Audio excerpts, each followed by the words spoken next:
the Memphis Grizzlies was the more aggressive team. When you think about out-rebounding the Timberwolves by 8 with 14 offensive rebounds, 60 points in the paint, this is a team that we're used to seeing, providing a lot of energy and effort.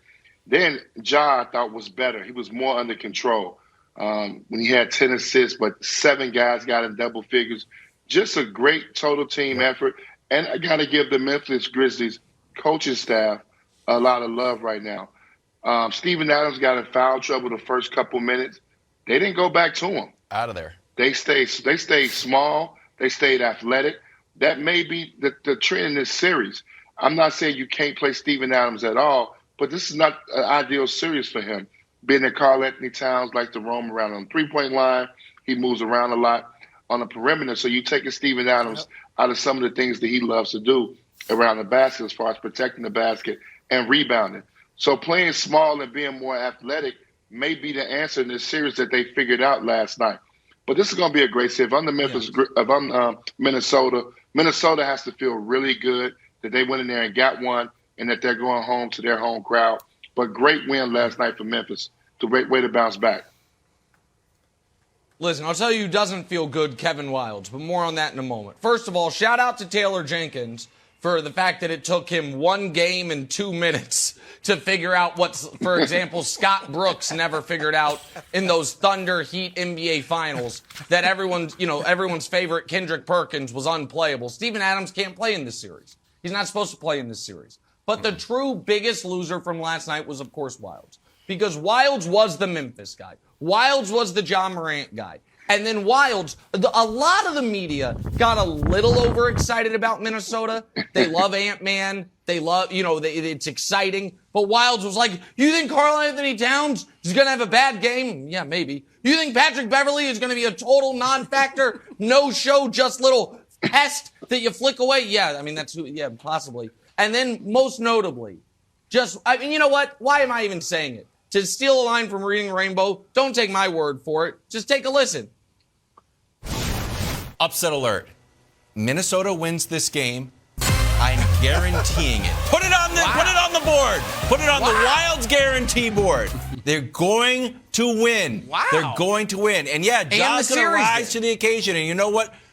Yes, they're going to win the series. Ja's going to rise up, and they're going to knock Ja on the ground. How many times do we see Ja on the ground? I didn't like it, but I respected it as a strategy.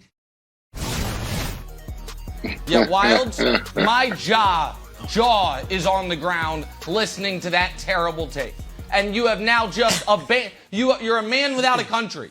The only consistent basketball take you've had all year is that the Magic are frisky. You could have been the Grizzlies guy. Yeah. You abandoned them after 1 bad game. And I think they took notice, Wildes. I think you inspired the Grizzlies. Yeah.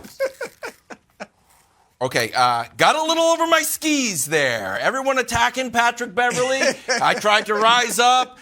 Anthony Edwards named his dog Anthony Edwards Jr. That kind of clouded my vision. I would like to go back to the Grizzlies. If you would have me, Memphis. I don't think he's taking your back. Brew, I'm in a tough spot here. Brew, what do you recommend I do? Just tell me outright. We're break the format of the show. I'm stuck. Do I got to stay with Minnesota at this point? I mean... Facts over feelings? You got to at this point. And look, you have to stay with Minnesota because Ja doesn't want you back. If Ja had been understanding... Clearly he was watching the show. If Ja had been understanding, it'd be a different matter altogether. But he don't want you back. So now you got to go full bore. Anthony Edwards. You call Karl Anthony Towns ferocious. I know he only took 7 shots last night. Didn't look that ferocious. But you got to stay there. And Patrick Beverley's your guy now. Wildes, you know I've picked Memphis, and I haven't jumped off that. But I do, and Antoine even thinks this. I could tell in his answer, this is going to be a tough series. All right, this is a good matchup for Minnesota. This is going to be a long 6 or 7 game series. And Wildes, I'm going to throw you a bone. I don't have to because you have been totally dismissive of me with the Nets in Boston. Just clearly not throwing me a bone or anything. But I'm going to throw you a bone. I'm going to be kind like your sign says. D'Angelo Russell has been bad in these first 2 games. 10 points a game, why would that 23% shooting. Well, check it out. 4 times in the regular season he faced Memphis, and those were 2-2 games, all right? 2-2 series regular season. D'Angelo Russell was a monster. 31 points a game, 56% shooting. Those were the best numbers he had against any team they played more than once this season. So D'Angelo Russell is set to break out, Wilds, when they get back to the Target Center in Minnesota. Is that still what it's called? It's in Minnesota. That he is set for a breakout. And so they're 1-1 with D'Angelo playing horribly. So that's something you can rest your hat on and, hope that they can make this thing a long series. All right. Chris, Antoine, what do you think? Chris, I do agree with you about this being a tough matchup. If this is a bad draw for Memphis because they're playing against a team that's got similar skill sets, they got youth, they're athletic, they got multiple guys that can score the basketball. So for Memphis, this is their first time being the 2 seed in the West. And I like the fact that the coaches made the adjustment of knowing that this is going to be a tough series for Steven Adams, which is the first big adjustment. The second thing is that they're going to have to continually play just as hard as Minnesota's playing. The energy and effort has to be there. Ja has to play under control. He's got to share the basketball like he's done, like he did last night. They had 7 guys in double figures, 29 assists. Those things got to be common if they want to get out this series. And this series will go a 6 or 7 game series. They got to be prepared for that mentally, knowing that they're playing against an opponent that's just as worthy and just as good as they are. Sometimes that happens. Sometimes you get a bad matchup that teams are equally just as good as you are, but you got to figure out a way to beat them, and that's where coaching comes in at and small, subtle adjustments. This thing is not going 7 games. Because Minnesota won the first one, maybe it goes 6. Maybe they get one of the next 2 in Minnesota. But this is not going 7 games, guys. You guys are still here's what's happening.